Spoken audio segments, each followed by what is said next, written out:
इसहाक डार साहब नवाज शरीफ के एक फ्रंट मैन है, इसलिए आईन में ये हुदा न होते हुए भी इसको डिप्टी प्राइम मिनिस्टर बनाया गया है।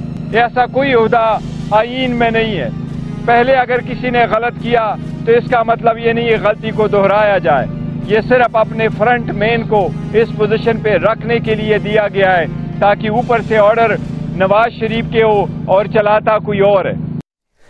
बिस्मिल्लाहिर्रहमानिर्रहीम, अस्सलाम वालेकुम नाज़रीन। गुज़श्ता कई दिनों से ये खबरें तसलसल से आ रही हैं कि करीब नवाज शरीफ नून लीग की सदारत संभालने वाले हैं, जिसके बाद नवाज शरीफ पार्टी और हुकूमती मामलात में मजीद फ़ाल होंगे। इन्हीं खबरों के दरमियान एक खबर यह भी आई कि इसहाक डार को डिप्टी प्राइम मिनिस्टर बना दिया गया और इस तैनाती को मुख्तलिफ ज़ावियों से देखा जा रहा है। कुछ लोग इसे पार्टी के अंदर इख्तियारात की खींचातानी कह रहे हैं और कुछ इसे नवाज शरीफ की तरफ से बाइख्तियार हुकूमत की ख्वाहिश या कोशिश की तरफ एक कदम करार दिया जा रहा है। सीनियर सियासतदान मोहम्मद अली दुरानी ये कहते हैं कि इसहाक डार का डिप्टी प्राइम मिनिस्टर बनना सिर्फ अथॉरिटी नहीं बल्कि एक सिग्नल और वाज़े पैगाम है। इस सारे मामले को नवाज शरीफ के दोबारा पार्टी सदर बनने के तनाजुर में देखा जाए। उन्होंने ये भी कहा कि नून लीग दोबारा वोट को इज्जत दो के रूट से मज़ाहमत की तरफ बढ़ना चाह रही है। पीटीआई के सीनियर रहनुमा असद कैसर ये कहते हैं कि इस वक्त मुल्क में 3 प्राइम मिनिस्टर हैं, जिनमें एक शहबाज शरीफ हैं, दूसरे इसहाक डार और तीसरे मोहसिन नकवी। तो दूसरी तरफ नून लीगी रहनुमा तलाल चौधरी ने कहा कि काबीना और बयानिया से मुतालिक हर फैसले की मंजूरी नवाज शरीफ देते हैं। इसहाक डार को डिप्टी प्राइम मिनिस्टर बनाना कोई पैगाम नहीं है। नवाज शरीफ इसहाक डार को डिप्टी वजीर आजम बनाकर क्या हासिल करना चाहते हैं, इस पर हम बात करेंगे। नून लीग में इख्तियारात की खींचातानी का तासुर हुकूमती मामलात पर किस तरह असरअंदाज होगा, इस तमाम सूरत हाल पर बात करेंगे। पैनल का तारुफ करवा देती हूँ। प्रोग्राम में मेरे साथ मौजूद हैं अयाज खान साहब, आमिर इलियास राना साहब, ब्रिगेडियर रिटायर्ड हारिस नवाज साहब, फैसल हुसैन साहब और मोहम्मद इलियास साहब। मैं आप सबको खुश आमदीद कहूँगी। ब्रिगेडियर साहब, आपसे आगाज़ करूँगी। आप क्या लगता है डिप्टी वज़ीर आज़म बनाना इसहाक डार को क्या जिस तरह से कहा जा रहा है नवाज शरीफ ने कोई स्टैब्लिशमेंट को खामोश पैगाम दिया, उनकी तरफ से ये सिग्नल है, या आपको लगता है कि ये जो खींचातानी का भी तासुर सामने आ रहा है, क्या ये नून लीग के अंदर कोई कशमकश है जिसका ये वाज़े पैगाम है कि उन्होंने इसहाक डार को बनाया और ख़ुद भी वो सदर की भी बातें हो रही हैं नवाज शरीफ साहब के, तो आपको लगता है ये हुकूमती मामलात पर भी असरअंदाज होगा? लेकिन दुआ एक मुझे एक बात की समझ नहीं आती है कि अभी काफ़ी अरसे के बाद एटलीस्ट इकोनॉमी रिवाइवल की तरफ इंडिकेटर्स आ रहे हैं, पॉजिटिव इंडिकेटर्स हैं। स्टॉक एक्सचेंज 72,000 पर है, उसके बाद बल्कि 75 से ऊपर भी गई हुई थी। रीसेंट विजिट्स हो रहे हैं, इवन पाकिस्तान में आ रहे हैं। सऊदी आपके सामने फॉरेन मिनिस्टर आए, फिर उनके डिफेंस मशीर में पाकिस्तान में आए, तो फिर ईरान के सदर आए हैं, अभी प्राइम मिनिस्टर पाकिस्तान जो है सऊदी अरब गए हुए हैं। तो ऐसे मौके पे बजाय कि हुकूमत का ये काम हो कि आप स्टेबिलिटी, पोलिटिकल स्टेबिलिटी लेकर आएँ, because it is foremost for economic stability के लिए। और अगर आप इस सूरत में ये शो करें कि आपके पीएमएलएन के अंदर रस्साकशी है, पावर इक़्तिदार के ऊपर प्रॉब्लम है, लैक ऑफ ट्रस्ट है, आप ये देखेंगे डिप्टी प्रिंसिपल लगाने से would Shehbaz Sharif feel more strong और विल फील मोर वीक। हमें इस वक्त उनको स्ट्रॉन्ग इसलिए करना है ताकि वो इंडिपेंडेंट डिसीजन लें। बिल्कुल वो मशवरा करें अपने भाई के साथ, पार्टी लीडरशिप के साथ, and there should be mutual trust between party and both brothers. अगर आपको प्राइम मिनिस्टर बनाया देन गिव फुल अथॉरिटी। आप एक तो पहले ये ऑनेस्टली आई फेल्ट के फॉरेन मिनिस्टर लगाना को गलत है, इससे कि उनका कोई ये एक्सपीरियंस नहीं है। This is are very very important. Pakistan इस वक्त डिप्लोमेटिक में बहुत वीक हमारी पोजीशन है। We need to very strong foreign minister और उसकी टीम स्ट्रॉन्ग हो, जो कि वो पाकिस्तान का इमेज एक है सॉफ्ट इमेज वो और बेहतर कर सके with change of new government के साथ जो एफर्ट की गई है। इसमें जब इस तरीके से हरकत होती हैं जिससे आप अपने आप को खुद वीक करते हैं, ना जरूरत नहीं है ऐसे काम करने के लिए। इस वक्त जो बात चल रहे हैं पार्टी को, असेंबली को बजाय इसकी आप ये कहें हमारा डिप्टी प्राइम मिनिस्टर होगा, हर बात पे बैठा होगा, उसको हर चीज़ का पता होगा। Trust your brother, trust your party leader. आपने वोट दे के बनाया असेंबली के, तो don't make him weak. I feel कि इस वक्त प्राइम मिनिस्टर पाकिस्तान को स्ट्रॉन्ग करने की जरूरत है। Prime minister Pakistan strong meanings strong, वो खुद स्ट्रॉन्ग है। और फिर अगर वो प्रेसिडेंट बनना चाहते हैं, बिल्कुल पार्टी बनाते जरूर बनाए, who stops them, no hurdle in between it. I think इस मौके पे इस तरह की कोई कंट्रोवर्सी नहीं आनी चाहिए जिससे अपोजिशन का मौका हो, पीटीआई को ज्यादा बोलने का मौका मिले और अननेसेसरी पार्टी में पता चले होती है। ये पार्टी के लिए, पाकिस्तान के लिए इस वक्त बहुत नुकसान है। सही सही। जी बिल्कुल। आमिर साहब आपको क्या लगता है, क्या जिस तरह कह रहे हैं दुरानी साहब भी कि वोट को इज्जत दो कि बयानिए की रूट की तरफ, मज़ामत की तरफ बढ़ रही है नून लीग, फिर ये भी तासुर है नवाज शरीफ भी प्राइम मिनिस्टर जब भी बनना चाहें बन सकते हैं, और फिर खासतौर पर इसहाक डार साहब को डिप्टी वज़ीर आज़म बनाकर क्या हासिल करना चाहते हैं नवाज शरीफ? दो तीन चीज़ें हैं इसमें। एक तो जो लोग बयानिया बना रहे थे कि नवाज शरीफ और शहबाज शरीफ में कोई डिफरेंसेस हैं, दूसरा वो बयानिया बना रहे थे कि इसहाक डार को इस्टेब्लिशमेंट पसंद नहीं करती इसलिए उन्हें वज़ीर ख़जाना नहीं बनाया, लिहाजा पाकिस्तान का फजूल तरीन महकमा वजारत खारजा उनको दे दी गई। यही हो रहा है ना 2 महीने से। और ज़ाहिर है वजारत खारजा के पास क्या डॉक्यूमेंट है, इमरान खान को एक मुकदमे में साइफर के भी डाल दिया है, और अहम तरीन तो वो है ही नहीं, बेकार तरीन थी। लिहाजा ये एक बहस बड़ी देर से जारी थी कि जी क्या होगा और फलां होगा ढिमका होगा। तो ये सारा जवाब ये है कि एक तो इस्टेब्लिशमेंट उनके डिप्टी प्राइम मिनिस्टर बनने में बाकायदा ऑन बोर्ड है, किसी को कोई एतराज़ नहीं है। जिसको मसला है वो बयान करता रहे, हमें तो कोई इशू नहीं, हम अपनी खबर देते हैं ना, तो हम तो वो ये बता रहे हैं। अच्छा, उससे कॉन्फिडेंस आ रहा है, कोई खर्चा नहीं है क्योंकि इसके ऊपर कोई प्रिविलेजेस हैं ही नहीं इस ओहदे पे। चौधरी परवेज इलाही को बनाया गया था बस वज़ीर आज़म ऑफिस में एक ऑफिस जो 24 घंटे सेंट्रल एयर कंडीशन होता है और सेंट्रली हीटेड होता है, उसके अंदर एक ऑफिस खुल जाएगा। और ये जुल्फ़कार भुट्टो, कल हमने ये खबर भी दी थी, 13 दिन रहे। उसके बाद मोहतरमा नुसरत भुट्टो मरहुमा 19 महीने रहीं, चौधरी परवेज इलाही 8 माह रहे, और ये आ गए, जिसका रूल्स ऑफ बिजनेस में कोई जिक्र नहीं है कहीं पे भी कि डिप्टी प्राइम मिनिस्टर। और जिन लोगों के जहन में आ रही है कि जी ये तो वज़ीर आज़म का काम करेंगे, तो जहन में रखें वज़ीर आज़म MNA होता है और ये सेनेटर है, कोई इशू भी नहीं है। लेकिन मैं वैसे बता रहा हूँ कि ये भी कोई काम नहीं है कि वो किसी किस्म की ऐसा काम कर लेंगे जो प्राइम मिनिस्टर का प्रोरोगेटिव है। ये जस्ट एक नुमाइशी ओहदा है जो डार साहब को दिया है, और लोगों को ये मैसेज दिया गया है कि डार बैठे हुए हैं, नवाज शरीफ बैठे हुए हैं, शहबाज शरीफ बैठे हुए हैं, नवाज शरीफ बैठे हुए हैं, कोई फर्क नहीं है, ना दोनों भाइयों में था। इनको बिठा के जो बात मैंने आपको बताई, जो चूरन बेचा जा रहा था उसका मक्कू ठपा गया है। आप आने वाले दिनों में आके देख लेंगे। जाहिर है नवाज शरीफ अब आ रहे हैं, वो पार्टी सदर बनना चाहें, राना सनाउल्लाह ने कह दिया है कि जी हम उनको ज़रूर रिक्वेस्ट करेंगे कि वो पार्टी के सदर बन जाएं। वो अपने एक प्राइवेट टूर से वापस आ रहे हैं, ओके, जैसे हमने तफसीलात बताई थी। कोई बता दे कि जी ये उन्होंने सरकारी खजाने से फलानी जगह पे पैसे खर्च किए हैं, फिर भी ठीक होगा। कोई ऐसी बात नहीं है। गवर्नमेंट जैसे काम कर रही है, 73,000 की नफसियाती हद आज स्टॉक एक्सचेंज ने अप की है। सऊदी अरब में प्राइम मिनिस्टर का अभी खिताब हुआ है, और बहुत सारी बातें वो चल रही हैं जो अल्लाह करे कि हम ये बातों से ज़्यादा अमली सिचुएशन में देखेंगे। जैसे सऊदी बिजनेस के अफराद आ रहे हैं, और उसके बाद मोहम्मद बिन सलमान का मई में जो दौरा है वो मैच्योर हो जाए और एग्रीमेंट साइन हो जाए, क्योंकि तैयारियां पूरी हैं। तो ये वो चीज़ें हैं जो मिल के चलती हैं। एक तरफ वो बयानिया है जैसे PTI के अंदर वहाँ पे बयानिया है कि जी आप फौज को लताड़ दें, और एक साहब फरमाते हैं सेक्रेटरी इन्फॉर्मेशन जो है कि जी 13 महीने से कमेटी बनाई हुई है, दूसरे कहते हैं उसे पता ही कुछ नहीं है।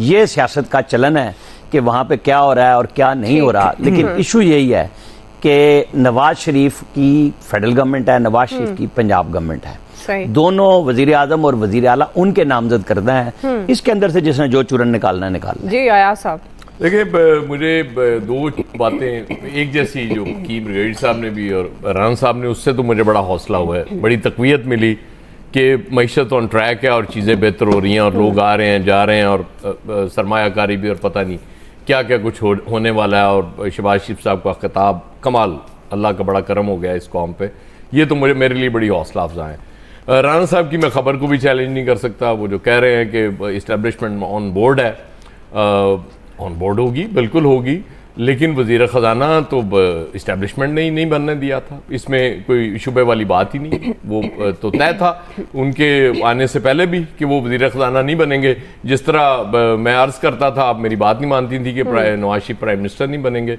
नहीं बने। ये वज़ीर ख़जाना इन्होंने नहीं बनना था, नहीं बनने दिया गया, वो वज़ीर ख़ारजा बन गए। मुझे अलबत्ता नवाज शरीफ की जो अब सियासत वो शुरू करने जा रहे हैं, मुझे इसमें मतलब मुझे पसंद आ रही है, सच्ची बात है। उसकी वजह ये कि उन्होंने एक मैसेज दे दिया कि जिसको वजीर ख़जाना नहीं बनने दिया जा रहा था उसको मैंने वजीर खारजा बनाया था, और अब मैंने डिप्टी प्राइम मिनिस्टर बना दिया। चौधरी परवेज इलाही साहब जब बने थे उसमें ये बाकायदा उनके नोटिफिकेशन में था कि ये नुमाइशी होंगे, मतलब एक वो ओहदा है इसका, वो क्या कहते हैं उसको अंग्रेजी में, मेरी अंग्रेजी बड़ी कमजोर है ना, एजाजी भी कह सकते हो वो उसमें बाकायदा नोटिफिकेशन मौजूद था, इनके नोटिफिकेशन में नहीं है। ठीक, ये सीधा सीधा डिप्टी प्राइम मिनिस्टर है, ये बिल्कुल मैसेज है मुझे इसमें। ये अगर छोटी सी इजाजत दे दें, बड़ी ले लें, बड़ी ले लें, बड़ी इस नोटिफिकेशन, इस छोटे से नोटिफिकेशन का आगाज ही उस नंबर से हो रहा है जो चौधरी परवेज इलाही का 2012 का नोटिफिकेशन है। बस स्टार्ट ही वहीं से। अल्फाज की अपनी अहमियत होती है, जैसे खामोशी की होती है। वो जनरल गफूर कहा करते थे, आसिफ गफूर। स्टिल नवाज शरीफ साहब आप बता रहे हैं कि मैं हूं। ये जो सदारत की रिक्वेस्ट करनी है राना सनाउल्लाह ने, आपका क्या ख्याल है कि ये नवाज शरीफ से पूछे बगैर ये कर दी गई थी? हमें इस सियासत का नहीं पता कि किस तरह होती है इस मुल्क में। यकीनन नवाज शरीफ ऑन बोर्ड होंगे और उसके बाद ये मूव की होगी। मुझे सिर्फ तरस आ रहा है, वो जो ब्रिगेडियर साहब कर रहे थे ना बार बार अपने छोटे कायद पे, प्राइम मिनिस्टर साहब पे, वो इस्टेब्लिशमेंट से भी अंडर प्रेशर है, वहां से भी कुछ चीजें उनको करनी पड़ती हैं।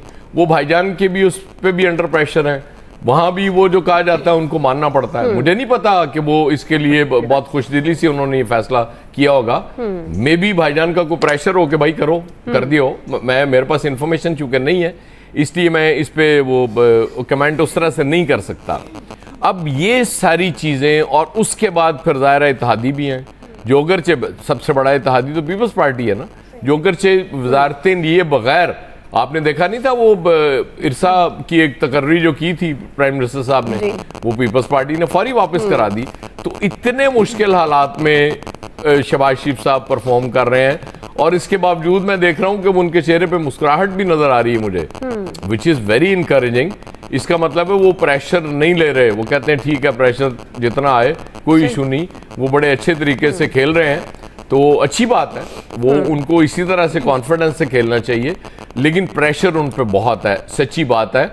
और ये फैसला मैं कम से कम इसको नहीं मानता कि ये को मतलब सादा सा फैसला है और मतलब इसमें किसी के लिए मैसेज नहीं है और कोई ऑन बोर्ड भी था, अल्लाह करे हो, मुझे नहीं लगता। सही है जी। फैसल साहब, आपको लगता है कि ये महज एक सादा सा फैसला है, या जिस तरह से दुरानी साहब ने भी कहा, यार साहब का भी टेक है कि ये खामोश पैगाम इसको समझा जा सकता है?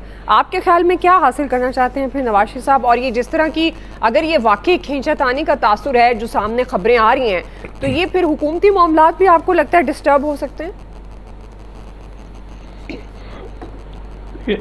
अगर आप बहुत सच्चाई के साथ बात करें ना, कि आपने अपने सवालों में 3 लोगों का हवाला दिया कि इनमें से वज़ीर आज़म कौन है, अब इनमें से कोई भी वज़ीर आज़म नहीं है। नवाज शरीफ साहब की सियासत जो है ना, वो 8 फरवरी को जो है ना वो डूब चुकी है। अब ये दोबारा इनको अगर खड़ा होना है और दोबारा से सियासत की किश्ती में सवार होना है, तो उसके लिए फिर इनको जो है ना डू एंड डाई वाली सियासत करनी होगी।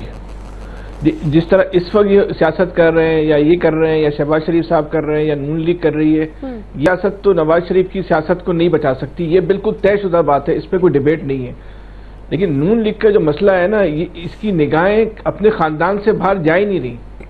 खानदान में जो इसकी निगाह जो है वो घूमती रहती है। ये पता नहीं 80 की दहाई से कब बाहर आएंगे। इनका जो बुनियादी, जो मेरे ख्याल में हो सकता है गलत हो, बुनियादी जो मसला है ना, इनके पास, इनको पता ही नहीं है कि इस वक्त जो है वो दुनिया कहाँ चली गई है, या पाकिस्तान के लोगों का ट्रेंड क्या है, वो क्या सोचते हैं। एक सियासतदान की अगर अवाम की सोच से रसाई ख़त्म हो जाए, या एक आम आदमी और एक सियासतदान के दरमियान जो बैरियर लग जाए, तो वो सियासतदान की सियासत की मौत होता है। नून लीग के साथ ये हो गया है। सही। अच्छा, हो गया तो हो गया, भाई हो गया, कोई मसला नहीं। आप अपने आप को अपग्रेड तो करो, उस होल से तो बाहर आओ। उस पे आने को जो है वो ये तैयारी नहीं है। मतलब फजलुर रहमान जैसे सियासतदान, उनको भी नजर आ गया कि इस मुल्क में अगर सियासत करनी है तो अब कैसे हो सकती है। वो उनको पता, सारी जिंदगी उन्होंने तो एस्टेब्लिशमेंट वाली ही सियासत की है ना, इसके अलावा क्या है। अगर 8 फरवरी से पहले तक वो यही कर रहे थे ना, उनको भी नजर आ गया कि इस मुल्क में अगर सियासत करनी है तो लोग क्या सुनना चाहते हैं। जी लोग क्या सुनना चाहते हैं और किस तरह इस मुल्क में अब सियासत हो सकती है। मसला ये है कि लोग ये समझते हैं कि लोग, या बहुत बड़े हल्के का और हैरत अंगेज तौर पे साफियों का, दानिश्वरों का, कि ये ख्याल है कि लोग इमरान खान के साथ हैं। लोग इमरान खान के साथ नहीं है, लोग उस बयानिए के साथ हैं जो इमरान खान ने पकड़ा हुआ है। कल को इमरान खान नहीं होंगे, सलमान खान होंगे, आमिर खान होंगे, कामरान खान होंगे, जिसके हाथ में ये बयानिया होगा ना, लोग उसी के साथ खड़े हुए होंगे। सही। आज ये सब पब्लिक ऑडियंस जो है ना, कल तक मरियम नवाज के साथ थी।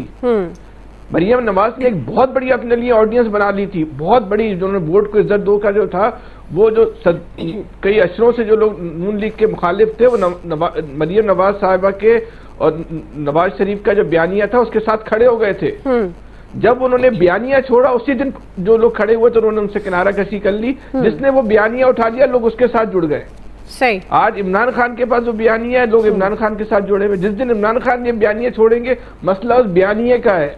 अब वो कौम वो बयानिया छोड़ने को तैयार नहीं है। ये वो नुक्ता है, जिस दिन नून लीग ने समझ लिया, उस दिन उसकी सियासत के बहुत सारे मसाइल हल हो जाएंगे। लेकिन नून लीग ये समझने को तैयार ही नहीं है। ठीक। नवाज शरीफ साहब खड़े भी हो जाएं तो किस हद तक खड़े हो सकते हैं, इसका हमें और आपको अंदाजा है। लेकिन अब उस नगर पे नहीं जा सकते जहाँ वो जिन वो वोट को इज्जत दो के नारे के साथ निकले थे। अभी वो इस वक्त वो मजबूर भी हैं और कठपुतली भी हैं। ये जमीनी हकीकत है, इसको तस्लीम कर लेना चाहिए। जी ब्रिगेडियर साहब कमेंट करना चाह रहे थे आप? मैं ये कह रहा था, देखें आप जो मॉरिशस सियासत होती है जो जमहूरियत में जो सबसे हार्मफुल है, आप are likely to become president PMLN Nawaz Sharif, भाई इनका प्राइम मिनिस्टर, बेटी चीफ मिनिस्टर, समधी फॉरेन मिनिस्टर और डिप्टी प्राइम मिनिस्टर। आप मुझे बताएं बाकी सियासतदान किधर गए? ये हमारे डायकोटमी है।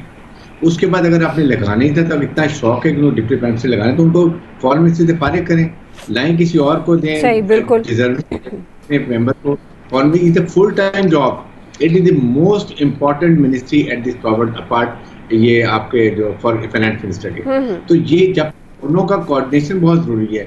इस तरीके से हुकूमतें नहीं चलती जिससे पाकिस्तान को नुकसान होता है। जी इलियास साहब, वो भी पॉसिबल नहीं है। जुनैद सफदर अभी नहीं आए सियासत में, अभी इसहाक डार को ही रखना पड़ेगा। मतलब जुनैद सफदर की एंट्री भी हो सकती है। वो आएंगे तो फिर वो फॉरेन मिनिस्टर सोचेंगे ना, उनको बना दिया जाए। सही। जी इलियास साहब, देखिए अभी तो इस पे कहते हैं लगे रहे मुन्ना भाई, काम तो यही चलना है। ये ऐसे आम अचानक नहीं हुआ। अगर फरासत की बात है तो जुनैद सफदर का भी हक है। ये अचानक नहीं हुआ, ये इसको सोची समझी प्लानिंग के तहत ये किया गया। मियां साहब ने टेलीफोन किया राना सनाउल्लाह साहब, नहीं मैं नहीं बोला यार, पार्टी का इजलास तलब किया गया और इजलास तलब करने के बाद ही और सारी इसके किया गया, मीटिंग बुलाई गई जिसमें उनको कायद के लिए, उनको प्रेसिडेंट के लिए नामजद किया गया। और यही थी बात। इसमें एक चीज़ सामने वाज़ेह होती है कि जी जो है इलेक्शन में ज़्यादातर सीटें शहबाज शरीफ के जो थे लोग वो जीते हैं, उनके जो सपोर्ट करते हैं, और इस तरह नून लीग को। तो ये वाज़ेह जो आती थी तकसीम, उसको ये पूरा करने के लिए अपना बयानिया लेके आगे चलने के लिए, क्योंकि पार्टी का रिवाइवल ही उनके नए बयानिए से है। सही। तो मियाँ साहब इसको कर रहे हैं। ये 11 मई के बाद मुस्लिम लीग नून एक नए चेहरे के साथ, एक नई प्लानिंग के साथ वो आएगी और आके अपनी सियासत को दोबारा करेगी। चले मियाँ क्या कहते हैं, आपको तो कोई महसूस ही नहीं हो रहा आमिर साहब कि इतना बड़ा चेंज हो रहा है, इधर सारा मुल्क हिल रहा है कि डिप्टी प्राइम मिनिस्टर भी आ गया, मुल्क में एक हलचल मची हुई है जिसमें सारी सियासी जमातें आपने सुनी नहीं अभी बात, तो वही लोग आ रहे हैं बार बार। तो वो सारे देखें, वो चेंज इसको लाके अपनी पार्टी को रिवाइव करने के लिए एक चीज चल रही है, वही है। और ये हो सकता है कि इसमें जो है, इसमें अपने आप को इक़्तिदार में ज़्यादा मजबूत करने के लिए ये सारा एक चला जा रहा है। इसमें वो क्या कहते हैं, जो कह रहे हैं, ये तो कह रहे हैं कि ऑन बोर्ड हैं, जो लोग ऑन बोर्ड हैं, अगर वो ऑन बोर्ड हैं तो पहले ही उन्होंने मना किया था कि इनको ना लेके आए फाइनेंस मिनिस्टर या किसी अहम मुद्दे पर। मैंने तो अपनी खबर दी यार, मैं कायम हूं, और उसकी वजह से ये सारा हुआ। तो ये सारी जो चीजें हैं, इसमें कोई ना कोई है, बात जरूर है जो वो अपना बयानिया लेके आके और उसको सामने आगे लेके आने की कोशिश कर रहे हैं। अब जाहिर है वो ये तो करेंगे इस वक्त। जी जी इलियास साहब, तो उसको ना ये लेके आने की कोशिश कर रहे हैं कि अपना ये वो जो कहा जाता था ना कि नून में से शीन अलहदा की जा रही है, तो अब वो जो देख लें, आप देख लें इलेक्शन में आपको नहीं नजर आता, इलेक्शन में भी सीटें उन्हीं को मिली, उन टिकटें उन्हीं को मिली, और इसी तरह जो हो रही है अब ये वाज़िया फ़र्क जो सामने है वो क्लियर होता जाएगा आहिस्ता आहिस्ता वक्त के साथ। क्योंकि अगले इलेक्शन में जो आना है वो भरपूर तरीके से एक करना है। और दूसरी तरफ से ये भी है कि जी उनके साथ मुज़ाकरात होने के लिए पीटीआई के साथ जा रहे हैं, तो ये अपने लिए तैयारी एक करके रख रहे हैं ताकि जो भी आइंदा जो अगले दिनों में सिचुएशन जो क्रिएट होगी तो उसमें जो है कि बारगेनिंग जो हो, जो आगे से टफ टाइम देने के लिए ये तैयार हों। तो जाहिर है उसके लिए प्लानिंग बाकायदा की जा रही है, ब्रेन्स चल रहे हैं मुस्लिम लीग नून में। तो राना सनाउल्लाह ये देख लें कि वो भी होंगे, साथ रफ़ीक को भी जनरल सेक्रेटरी की ऑफर हो रही है, तो और सारे वही लोग आएंगे जो मियां नवाज शरीफ के ज़्यादा करीबी और सपोर्टिव होंगे। तो ये आने वाले दिनों में इसमें बड़ा मियां नवाज शरीफ का जो ग्रुप है वो मजबूत हो जाएगा। और इसमें देखिएगा ये पार्टी की सदारत जाने से कायद का जो ओहदा था ना, नुमाइशी ओहदा, वो नहीं अब रहेगा। अब कायद जो हैं वो फैसले आके सामने करेंगे। जैसे क्या कहते हैं, इसमें पंजाब की गवर्नमेंट में वो हर मीटिंग अटेंड करते हैं और उसमें फैसले करते हैं, और इसी तरह वो पार्टी के जो सरबराह होने की वजह से वो इसमें करेंगे। अगरचे वो कहा जाता है कि वफाक में भी वही फैसले करते हैं, उनकी मंजूरी के साथ किए जाते हैं, लेकिन ये अब धड़ल्ले के साथ किए जाएंगे ताकि आइंदा पार्टी का जो वो एक मौक़िफ़ सामने। ठीक है जी, आपका पॉइंट। फैसल साहब क्विकली कमेंट कीजिएगा, क्या कहना चाह रहे हैं आप? बस मैं आमिर साहब की जो बात है ना उससे 100% इत्तेफाक करता हूँ कि एस्टेब्लिशमेंट जो है वो गवर्नमेंट के साथ ऑन बोर्ड है। ठीक है। और उसमें से इतना इजाफा करना चाहूंगा कि एस्टेब्लिशमेंट जो है वो इमरान खान के साथ भी ऑन बोर्ड थी। एक रात इमरान खान को पता चला कि एस्टेब्लिशमेंट उनके साथ नहीं रही। आज तक इमरान खान पूछ रहे हैं हमसे गलती क्या हुई थी। सही अब एक बात मुझे भी करनी पड़ेगी। चलें जी, क्विकली करें, मुझे ब्रेक पे जाना है जी।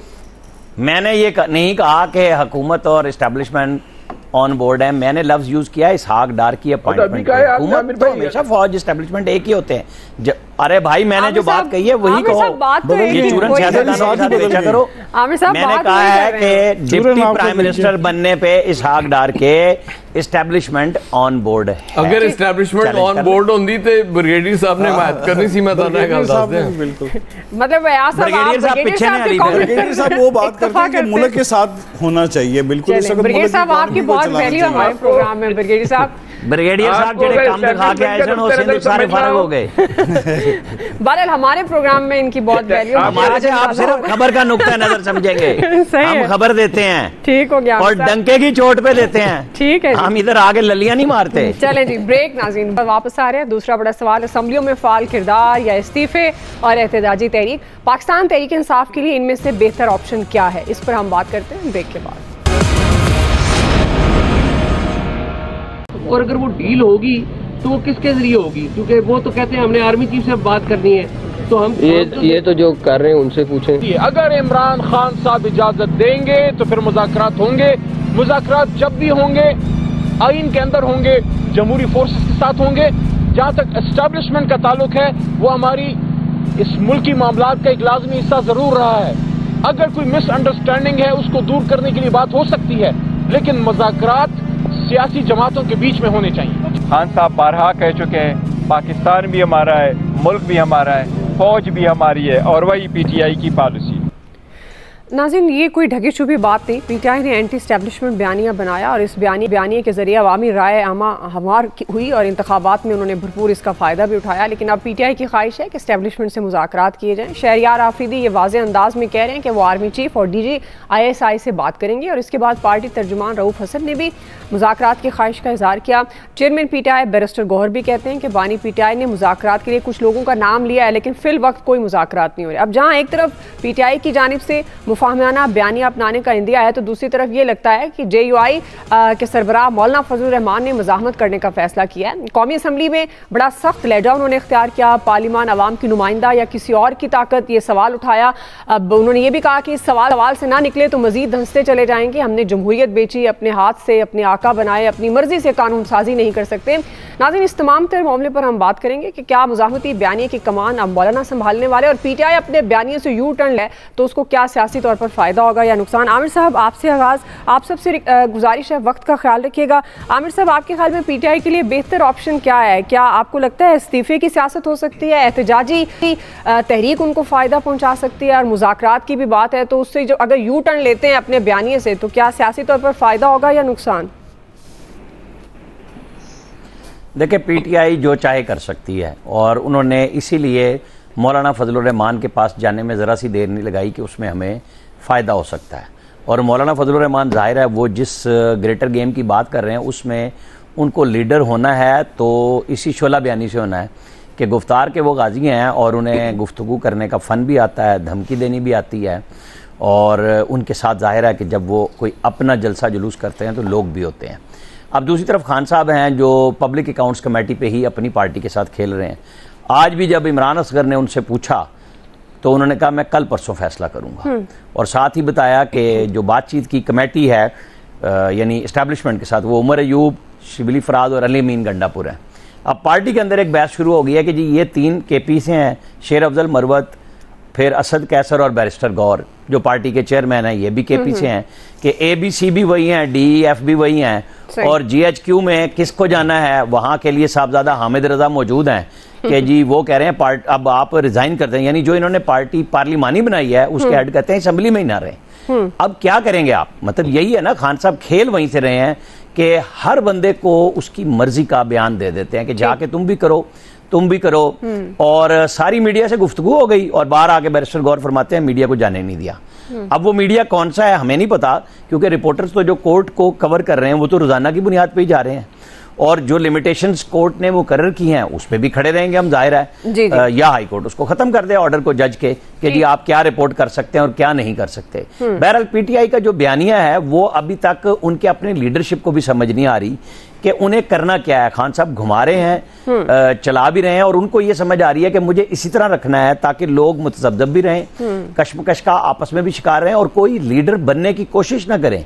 जो बनेगा उसका मक्कू ठपा जाता है साथ की साथ कि लीडर सिर्फ इमरान खान है, अगर कोई गलतफहमी में रहे तो वो नहीं रहने देंगे, और वो चाहते यही हैं कि उन्हें पहली सी मोहब्बत मिल जाए, वो नहीं मिल रही, उसके लिए वो समझते हैं कि अली अमीन गंडापुर अगर कोर कमांडर हाउस में जाएं तो वो भी दुरुस्त है, वो प्राइम मिनिस्टर हाउस जाएं तो वो भी दुरुस्त है, और फिर वो कह दें कि यार तस्वीरें बनाने से तो कुछ नहीं होता, लेकिन अब भी मुज़ाकरात में उन्होंने उन्हीं को रखा है। सही जी। अयाज साहब देखिए, या तो PTI कंफ्यूज्ड है इस सारे मामले पे, या वो हमें कंफ्यूज करने की कोशिश कर रहे हैं। मतलब मुझे सच्ची बात है इनकी समझ नहीं आ रही अभी तक कि एग्जैक्ट पॉलिसी है क्या, मुज़ाकरात करने हैं नहीं करने, कहाँ करने हैं कहाँ नहीं करने, वो सारा एक कन्फ्यूजन। और ये क्वाइट पॉसिबल है कि ये इमरान खान साहब खुद कर रहे हो सारा, क्योंकि वो एक घोड़ा वो आगे करते हैं, फिर वो उसको खींच लेते हैं, उसके बाद वो जो तीसरे नंबर पे होता है या चौथे नंबर पे उसको आगे कर देते हैं। तो ये कुछ इस तरह की गेम हो रही है। ये भी एहसास यकीनन इमरान खान साहब को होगा कि जिनके खिलाफ हमने सारा बयानिया बनाया, अगर उनसे ही मुज़ाकरात कर लेंगे तो क्या होगा। इस पॉसिबिलिटी को भी हम नज़रअंदाज नहीं कर सकते, या इसको रूल आउट नहीं कर सकते कि कहीं को बात भी हो रही हो, कुछ राब्ते भी हों, क्योंकि इस मुल्क में सब कुछ पॉसिबल है। क्योंकि जब ऑल पावरफुल और वन पेज था, सिंगल पेज था, उस वक्त भी कुछ चीजें तो चल ही रही थी। तो मुझे याद है वो जब फैज हमीद साहब को चेंज नहीं किया, लेट चेंज किया, तो हमने पूछा था एक दफा इमरान खान साहब से कि ये आपने क्या किया, तो उनका जो उस पर जवाब था कि भाई मुझे ये इत्तला मिल गई थी कि नवाज शरीफ साहब ने ये कहा है कि अगर बात आगे बढ़ानी है तो पहले फैज हमीद चेंज होंगे, उसके बाद आगे बढ़ेगी। अब मौलाना फजलुर रहमान, देखिए ना, मौलाना फजलुर रहमान उस PDM के सरबराह थे, सबसे बड़ा ओहदा उनके पास था, और इलेक्शन के बाद वो उनको कुछ भी नहीं दिया आपने। उसके बाद वो क्या करेंगे, वो एहतजाज तो करेंगे और करते हैं। और आप देखें जिस तरह, अगर आप कहते हैं सिंबॉलिक डिप्टी प्राइम मिनिस्टर बनाया गया है, तो उस तरह एक सिंबॉलिक उन्होंने भी ऐलान किया है। वो पेशावर में 9 मई को जाके वो एहतजाज करने वाले हैं। अच्छा। वहां जलसा 9 मई को करेंगे। अब इससे आप अंदाजा कर लें कि मौलाना मतलब उनसे ज्यादा जीरक सियासतदान कम है इस मुल्क में। सही है। उनको ये समझ आ जाती है कि किस वक्त कहाँ हिट करना है, और उससे ही शायद मुझे को बेनिफिट मिलेगा। तो मेरा ख्याल है चीजें इस हद तक जाने नहीं देना चाहिए, कुछ चीजें बैठ के तय कर लेनी चाहिए ताकि मामलात इतने ना बिगड़ जाएं कि फिर संभाले ही ना जा सके। जी ब्रिगेड साहब, लेकिन एक शख्सियत भी होती है ना इंसान की। तो मौलाना साहब कल तक इमरान खान बानी PTI को क्या कुछ नहीं कहते रहे, यहूदी एजेंट, क्या क्या नाम नहीं लेते रहे। और अब और उनको सबसे हटाने में, प्राइम मिनिस्टरशिप से जो एक तहरीक लाने में सबसे आगे भी थे, जिसका जिक्र किया अयाज साहब ने भी, तो आज वो समझते हैं कि अब जो हो रहा है वो भी आइन, तो फिर इसका मतलब है पहले भी उन्होंने आइन के मुताबिक किया, अब भी वो आइन के मुताबिक करने जा रहे हैं। तो एक शख्सियत भी तो होती है ना। फिर आप कहाँ देख रहे हैं इनको इस तहरीक में, इनका किरदार, और पाकिस्तान तहरीक इंसाफ के लिए क्या है बयानिया? अगर PMLN को समझ है तो किसी हालत में भी PTI को और मौलाना फजलुर रहमान को इकट्ठा नहीं होने। कैसे करना है, I leave it up to the best judgement of the political party and the government, क्योंकि ये बहुत बड़ा कॉम्बिनेशन होगा with state power and everything. और इसलिए ये सोचने की बात है, और ये मेरे ख्याल में आमिर इलियास राणा साहब भी ज़्यादा बेहतर इस पर कमेंट करेंगे इसको क्या सोचना चाहिए। नंबर 2 बात है, देखिए ये बिल्कुल ये अपना रियाज साहब की बात ठीक है कि इमरान खान साहब जो बानी PTI हैं वो इंटेंशनली कंफ्यूजिंग क्रिएट कर रहे हैं।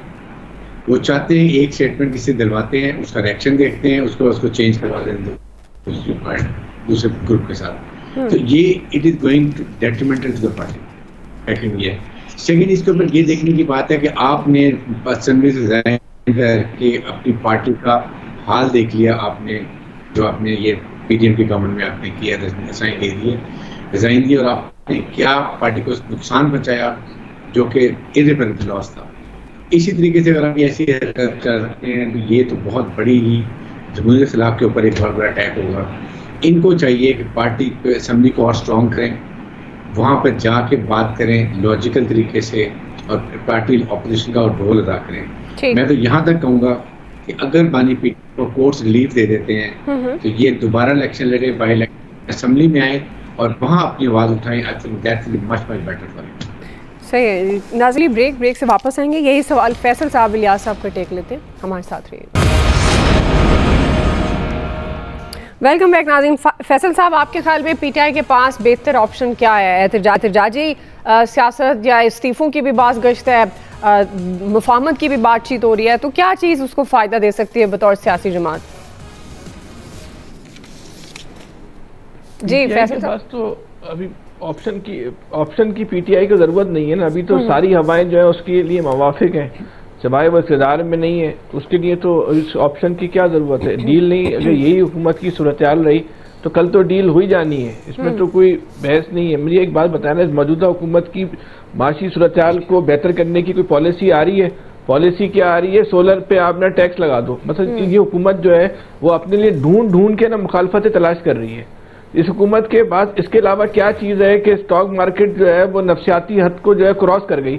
बचपन से सुनते आ रहे हैं नफसियाती हद को क्रॉस कर जाती है। भाई आम आदमी की जिंदगी पे नफसियाती हद को जो क्रॉस करती है, अबूर कर जाती है, कोई फर्क पड़ता है? कोई बता दे इस मुल्क में कितने लोगों की जिंदगियां जो है नफसियाती हद को जो अबूर करने से जो है वो बेहतर हो जाती हैं? सिवाय अखबार की सुर्खी और टीवी की हेडलाइन के अलावा इस बात की कोई अहमियत नहीं। जो 400-500 2-4 हज़ार लोग इस मार्केट से वाबस्ता होंगे, उनकी जो है हो सकता है लॉटरी खुल जाती हो, लेकिन एक अवामी सतह पे तो कोई इससे जो फर्क नहीं पड़ता। हुकूमत को अपनी जो है माशी पॉलिसी देनी पड़ेगी और उन दुश्मनों को तलाश करना पड़ेगा जो हुकूमत से ये काम करवा रहे हैं कि जो है वो उस पर टैक्स लगा दो, सोलर पे। रोजाना हमारे आमिर भाई जो है वो सोलर पैनल के लिए हिमायत में जो है तकरीर करते हैं, आज एक जुमला नहीं बोल पा रहे बेचारे। ये जुल्म है कि आपके अपने लोगों के पास भी आपकी पॉलिसियों के हक में बात करने के लिए अल्फाज जो है खत्म हो गए। इस हद तक आप चीजों को ले गए कि आपके अपने लोग भी जो है कोशिश करने के बावजूद भी, ख्वाहिश के बावजूद भी जो है वो कुछ नहीं बोल पा रहे, इतने मजबूर हो गए। आम आदमी का क्या असर किया होगा हुकूमत ने? अच्छा, वो जो है ना इनको स्कूल में अलजबरा समझ आया था, ना रिपोर्टिंग करते हुए कराची में बैठे हुए इनको नफ्सियाती हद का पता है। इस नफ्सियाती का कोई इलाज नहीं है, और जब टैक्स लगेगा हम बात भी करेंगे। नफ्सियाती मरीज बन गई इलियास साहब, ये नफ्सियाती हद नहीं, मैंने मरीज नहीं कहा, हद क्रॉस हो गई है ना, हद क्रॉस हो गई है। जी इलियास साहब, देखिए जो भी है इस वक्त मुज़ाकरात के लिए PTI की जानिब से ये नहीं कहा जा रहा कि मुज़ाकरात करेंगे, लेकिन इसने गोल मोल जवाब दे रहे हैं। इससे अगर करने चाह रहे हैं तो उनको वाज़ेह तौर पर बताना चाहिए ताकि अवाम को पता चले कि जेल से बाहर आने के लिए डील की जा रही है, और डील का पता चलना चाहिए। दूसरी जमात एवं नहीं इतना कर रही अपनी पार्टी में चेंजेस करी, जाहिर है कुछ चीज़ होने वाली है जिसके बारे में पता चलना चाहिए कि क्या डील है। और ये बयान देना कि जी बाहर आ जाएंगे अप्रैल के माह में, मई के महीने में जल्द बाहर आ जाएंगे, कह रहे हैं, मुझे नहीं समझ आ रही कि ये किस बेस पे कह रहे हैं। यहाँ ही से तो अंदाज़ा लगाया जाता है कि उनको पता चल रहा है कि जी अंदर बातचीत, कोई डेलीगेशन मिलने आए, तो इस चीज़ों को सामने लेके आना चाहिए, बताना चाहिए लगता है कि क्या चीज़ हो रही है। अगर पार्टी में कोई चेंज होने वाला है, पॉलिटिकल चेंज होने वाला है, तो जाहिर है इसके इम्पैक्ट तो होते हैं। भी वो पेज कोई करता है इसकी रेटिंग आए जी आजकल सख्त जान भी नहीं है, तो जाहिर है इस चीज़ को ना करना चाहिए, वाज़ेह तौर पर करना चाहिए। क्यों नहीं ऐसी बातें हो रही हैं, जो बातें हो रही हैं, लेकिन उसका रिजल्ट ये है कि बानी जो चेयरमैन है वो मानेंगे तो तभी सब कुछ होगा, वरना नहीं। इनकी ख्वाहिश होगी नीचे पार्टी के रहनुमाओं की कि मुज़ाकरात हों और जल्दी वो क्लियर हो और वो दोबारा आके ऑन जॉब हों, तो ये इस तरह नहीं होगा जब तक वो एक चीज बात नहीं मानेंगे। ये लेवल ऊपर लेवल की है, ये बजाय कि आपस में परसों बात हो रही थी कि आके बैठ के एक टेबल पर बैठ के मुज़ाकरात करें। असल बात वो ये जो हमारे शो में ब्रिगेडियर साहब करेंगे। ब्रिगेडियर साहब आपसे किसी दिन हम फिर ये पेशगोई लेते हैं जो नजूमी दे रहे हैं कि अगर आपको एस्टेब्लिशमेंट की पॉलिसी समझ नहीं होता, आपने ब्रिगेडियर साहब को गौर से सुनना है। चलें, आज टाइम खत्म, इंशाल्लाह कल के प्रोग्राम में हम ब्रिगेडियर साहब को मौका देंगे। आज के एक्सपर्ट से इतना ही, फीडबैक दीजिएगा। ख्याल रखिए, अल्लाह हाफिज।